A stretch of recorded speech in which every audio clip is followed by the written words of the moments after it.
Yo, welcome to our YouTube channel. Hey, if you could do me a favor, make sure to like, click, subscribe to the channel, man. We need those views. All right, so let's talk about it. Are freight brokers getting all the money? Are we taking all the money from carriers? Like, I hear this on social media, I hear it on YouTube videos. When carriers call in, I'm like, I can't book you. Your MC sucks. They're like, oh, F you brokers. You brokers are taking all the money. So let's talk about it.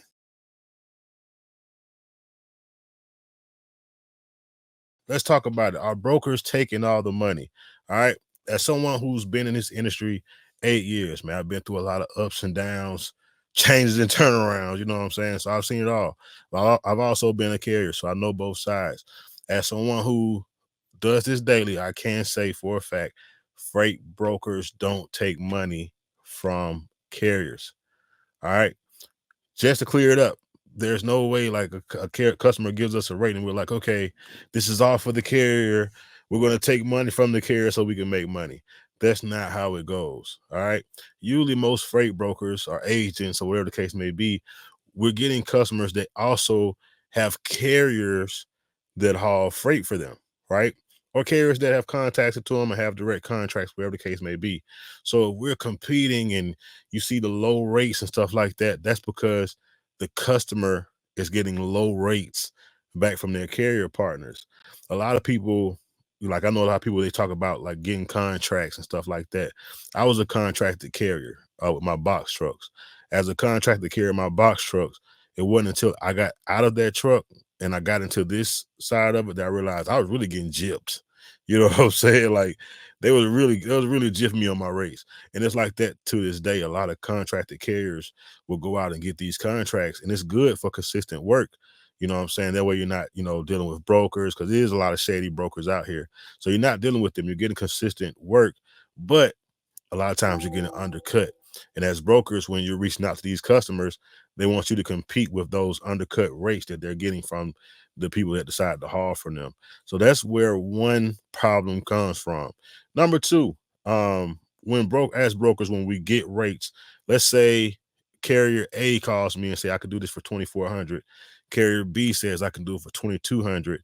On average, we add about 250 to $300 a load. So I would say, hey, I could do this for 2,500. You know what I'm saying? And I would go back to the carrier that said they could do it for 2,200 and say, hey, you still available? And we'll book it for that 2,200. You saw that? I made $300 because I added money on top of what the carrier said they wanted. Now, am I wrong for that? Absolutely not. That's business, right? I'm finding the loads. I'm not going to be like, hey, I made $300 extra dollars, carrier. Do you want that? Who does that? Because there'll come a time where I'll have to cover a load and the carrier can't do it for that rate. And all the rates just shot up and I may have to take a loss. It kind of is what it is. But in no way, shape, or form are we taking money from carriers. I think that if a lot of carriers took the time to build relationships with the good brokers and the good agents, it would be a better cohesiveness there because we're all after the same goal. We're all trying to make some money, keep customers happy. That way we can continuously make money. So I think working together is a lot better than everybody kind of just bickering and fighting and stuff like that.